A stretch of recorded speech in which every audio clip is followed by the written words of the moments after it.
What up, you guys? We are here for our weekly energy oracle forecast. We're just going to take a look at the week ahead and see what the spiritual energy is going to be like this week. So for the first card out, we have expand. I'm feeling that. I'm feeling like crossing through this like Leo Lionsgate portal. It felt like we got squeezed through. It felt like a contraction, almost like a birthing pain. But I think that after these feelings of feeling contracted are over, and I do think that they're going to be almost like sort of like a muscle spasm through this week. I don't think that we're out of the woods yet, because remember, our day that we're waiting for is August 14th. August 14th ends a 3-week period, which is thought of in the Kabbalistic perspective to be the 3 most difficult weeks of the year. They butt against the shadow of like Leo and the pride and ego and all the shadow aspects of Leo. And also it's sort of like crossed over like Cancer season moving into Leo season. So there is that shadow aspect of Cancer. All the shadow kind of tendencies of Cancer that have been exacerbated with the Leo shadow. So things have been it probably feels a lot like you've been like your life has like turned against you, or like it's attacking you in all kinds of creative, fun ways. The opponent is like using the simulation and getting into every crevice and nook and cranny that the opponent can, to make us feel triggered in every way possible. And so if you're just like, oh my gosh, is this real? Like, is there a hidden camera right now? Like, yes, there is kind of a hidden camera. It's the hidden cosmic camera. And this is a prank. Like, we're being fucked with. So don't lose hope, and don't lose heart, and don't lose belief in yourself. We're all going through this moment. But I think ultimately on the other side of it, there is a lot of expansion. And so if we can just get through this one more week of difficulty, then we're going to be through most of the Mercury retrograde will be mostly behind us. We'll have this 3-week period behind us. And I think that we're through the Lionsgate portal. So I feel like we're going to be able to feel like we can just take a breath again. And the atmosphere is going to start lightening up. And even though it hasn't all shifted suddenly for the better yet, it's like it's going to happen little by little. But at the same time, it's almost like our environment, like I was talking about this in our daily pick a card. So if you don't watch my shorts on YouTube, I do have a daily short that I put up. I do a daily pick a card. But that short originates on TikTok. And so the full video is on TikTok. They're usually like 4 to 5 minutes long. And then they get cut off in Instagram's Reels and YouTube's Shorts. So if you want to watch the daily message, you can find me on TikTok at Liz_Taylor_Magick. Magick with the CK, just like this channel. And that's the same handle that I have on Instagram as well. Liz_Taylor_Magick. So what we were talking about was that if life was a show, like a scripted show, and we went through the Lionsgate portal, and everything, like the story's bound to change, but we have to actually be the ones to change within the scene. So like if you've ever been to see one of those like improv shows where actors like do like these improv games and improv scenes and stuff like that, or if you've ever been in an improv group, you are taught that in order to have a successful improvised scene, you have to really come at it from a state of presence and listening. And you are reacting to what the person is giving you. If the two individuals are if they're not present with the other, and they're just in their own world and they're just acting out of their own ego, then they're going to go on their own storylines, and the scene's not going to come together because it's just they're playing up their own ego in the scene, and they're not paying attention to what the other actor is doing. They just want to do something like to take the story in their own direction. So a really good improvisation would come from people who are listening and present, and then they are receiving what the other person is giving, and they're responding to that. So imagine that we're dropped back into a scene to improvise again. But this time, like all the other actors in the scene, they're all the same way. The scene is almost playing out, the scenario is playing out again the same way.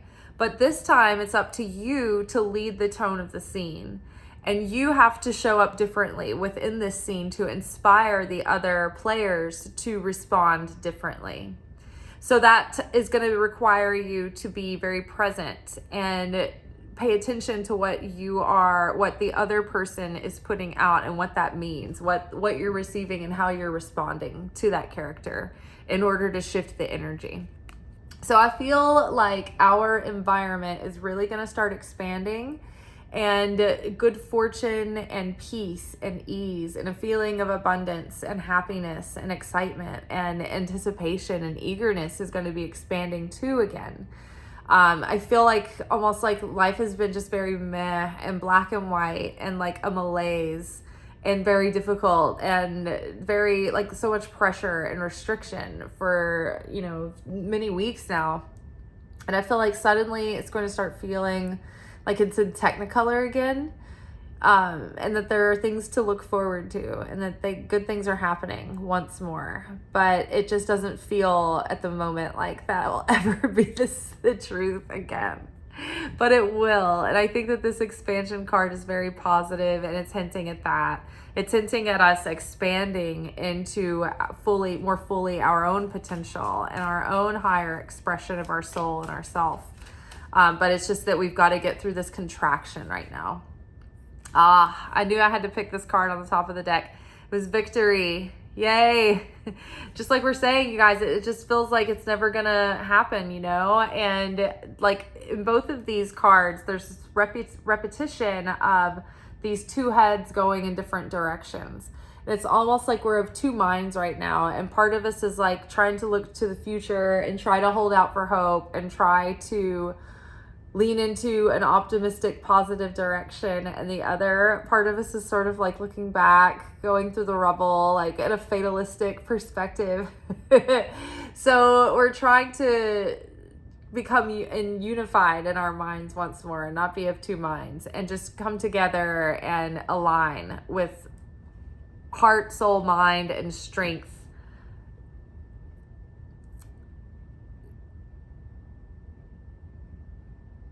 I can't think of the word, but like focused on growth and victory and perseverance, and trained on keep our heart, soul, mind, and strength trained on victory, on moving forward, on perseverance. Okay, let's get not one more card, but like two more cards. I'm still tired. I had a migraine that like hit me at the beginning of our dinner service last night, and it's just like I haven't felt good since. And tonight's dinner service was like hard work, and I was like doing a good job, but it was just like sometimes you get these themes of the kinds of people that come in on certain nights. And tonight, I mean, usually we get a nice crowd on Sunday night. It's usually our better clientele. They're like nice people at the end of a weekend. They're wanting to have a family Sunday night dinner. Like we just had people that weren't tipping tonight. Like these ladies came in and sat with me. They were very demanding, very barky. Like I never have issues with my tables. Like my tables are respectful. They're like happy to see me. I'm happy to see them. Like we have a good time. These people were like, didn't even let me like tell them my name. They were just like, I want hot water. Just like those people. You're just like, ugh. And then they like schemed me at the end. They were like, one lady was like, here, we're just going to do it like this. And I'll end up paying more anyway. And I'm like, she's been the weird one. Like I have an immediate bad feeling about this. And it's so funny because the intuition cards have been coming up this week to like be like, your intuition is like on point. Just trust it. And so many times I second guess my intuition because I think that I'm being judgmental. And I'm like, why am I being so judgmental? I don't need to judge or criticize or like assume the worst about these people. And 4 out of 5 times it's because I'm like not liking someone because they're getting ready to like plot against me. So this, at the end, they were like wanting their check, which I'd already put it on the table, and they had sent like 3 people to get me. And I'm like, I'm on the way, but also their check's been on the table, and I've walked past them like 2 or 3 times now. So I'm on the way outside to go get their check. And this lady's like, I was like, do you need any change? Like they've got like they've got a card and a pile of cash. And she's like, I want you to bring me $6 back and put the rest of it on to the total. And then she will pay the remainder and the full tip. And I'm like, why is there always something so complicated? Why do you need $6? Like, so I'm like, okay, so take this $80 and then like bring her 6 back. I put 74 towards the total. And I'm like, do you want me to like take anything out of this for the gratuity, or you're all going to pay the full gratuity on the remainder? They were like, you don't have to do any calculating. You don't have to calculate your gratuity. Just bring me $6 and put the rest towards that. And I was just like, okay, all right, I get it. Cause I was trying to tell them that like recently, I didn't go into it, but I was just hinting around that like basically in an energetic way, I'm like, the more complicated you make this, I'm just like almost knowing that y'all are about to be about some bullshit. This lady's like, in Canada, they bring us a machine. And I'm like, we don't have the machine. Just give me your card. I'm like, oh no, Canada's is like different tipping. I don't know, depending on if people like travel a lot, they know, or something they don't. But this lady, she knew what she was doing. So she kept telling her friend, like, it's okay, I'm going to be paying more anyway because I'm getting the remainder of the check plus the whole tip. And I'm like, okay, well, I guess I'm getting a tip if they're talking about paying the whole tip. I go pick up their checks at the table after they left. They tipped me zilch. They took all the cash, including the $6. And the lady that's supposed to pay the whole tip, she wrote a line through it. Like not even just didn't fill anything in. It was like, no, nothing for you. I'm like,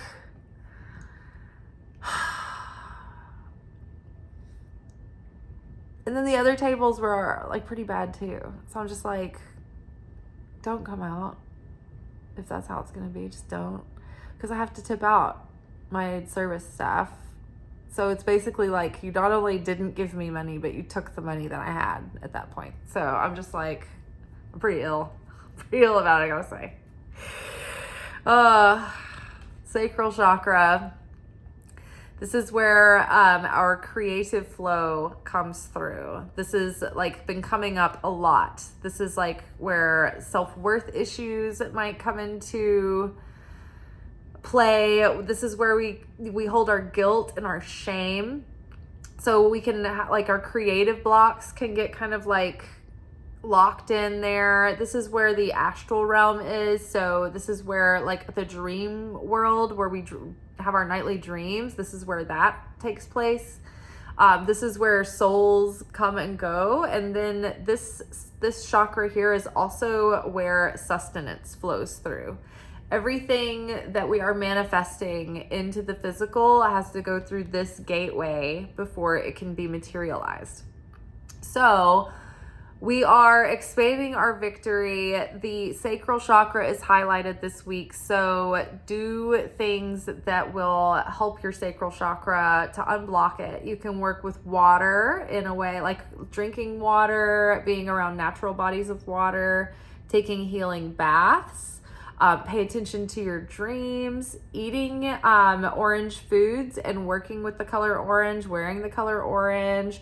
I would say anything like dancing, painting, anything creative, but especially movement that gets your like lower body moving would be helpful for your whole lower half. And it wouldn't hurt to be doing things that would help unblock your root chakra as well, because once your creativity is flowing, then that's when it's going to come through, like birth through the root chakra as well, bringing in stability and security.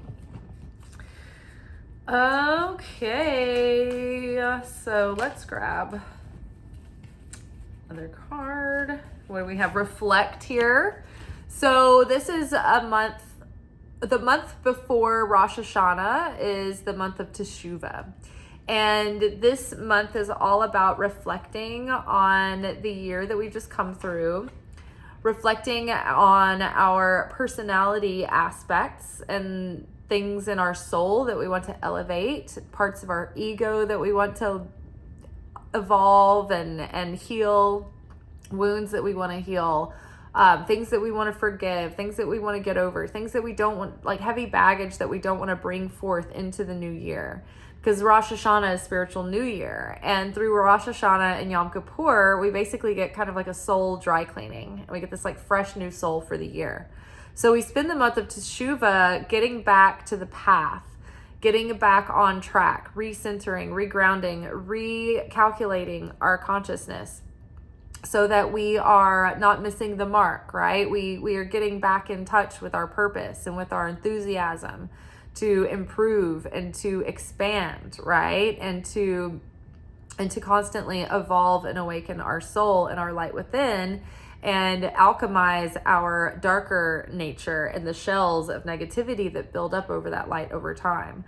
Like after, time after time when life like throws us lemons and we, make lemonade, and lemonade is not sweet, it's sour, and we have sour grapes over it. It's like all of that, like disappointment. Oh, I shouldn't have gotten excited. Every time in life, all the anger, all those things, like they create these shells that like end up throwing like a veil over our inner light, and it dims it. It dims it through anger and frustration and sadness and disappointment and tiredness. Honestly, I feel like a shell right now. Just like, I feel like a husk. So we're reflecting on the layers that we want to dissolve so that we can reconnect with that inner light again and get it strong and shining and feel renewed and like a reset going into the rest of the year and to the year to come. So really reflecting right now on things we want to change, things we want to heal, things we want to grow, things we want to make right, things we want to make better, things we want to do better. So that come Rosh Hashanah, we can have the best chance to start our year off right. Okay, what do we have here? So we have ending that came out with release. So letting go of the old cycle, letting go of old stories, letting go of things in the past that we don't want to bring forward in the future. What kind of mindsets did we have that weren't serving us? What kind of habits, what kind of weaknesses and temptations did we fall prey to? What are the behaviors and the routines and the habits that aren't good for us that we want to come to an end, that we want to release? What are upsets and stories and dramas that we just want to release and let go of and not bring along with us? What is really ending here? Because there's new beginnings coming. And so in order to have the most beautiful new beginning with the most victory, there's a lot of like clutter and things that we need to like let go of that don't need to follow us into this new cycle. They're only going to hold back. They're only going to kind of choke the garden and not let the new blossoms come into full bloom. So think about the habits that you need to release, things that are self-defeating, things that aren't necessarily filling you up going forward. They're complete. Maybe you've just come to as far as you can with certain lessons and certain interests, and you're like, okay, I'm ready for something new now, and this is as far as I can go with this. Whatever it is, things are coming to an end, and we need to release those so that the new beginning can come in. If we're still holding on, clinging with a claw to the old that needs to be, cleared away, then we're blocking the new beginning from coming in. So we want to unblock, we want to release, we want to reflect really like deeply on all of these things that we want to atone for and change and let go of, so that we're not continuing down the same route out of habit, out of default, right? It takes practice, it takes discipline, it takes awareness to like stop a habit, especially when it's deeply ingrained. So spending the next few weeks in reflection is really good. You can't do enough of it. And the more that you make yourself aware of those patterns and those tendencies and those old ways, then the more you'll recognize them when they come up. And you can say, oh, yeah, I don't want to go into like default mode. I'm just going to pause for a minute and then think about this and then choose with sovereignty, with free will, instead of just like being reactive and, you know, impulsive. And hopefully this is going to be helping us to expand into more fully our potential and our dream life, and not continue through a nightmare. All right, you all. Well, tomorrow we will be back together for our weekly anchor message, where I will pull cards that will let us know what our weekly lessons are going to be, what subjects we're going to be dealing with this week. So that'll be really interesting. Just my own personal reading for the week hinted at like maybe some turbulence up ahead, and I was like, oh yeah, it's the last of the 3 weeks. And then this little array here lets me know that it might not be the easiest week on earth. So, but it's not going to be the hardest one either. I think that the worst is behind us. I think it's just that we're frazzled. And so small things are just like, all right, keep it together. Ciao. Thank you for watching. If you enjoyed this video and you got something out of it, then please give it a like. Subscribe to the channel. Turn on notifications to be notified of when I drop content.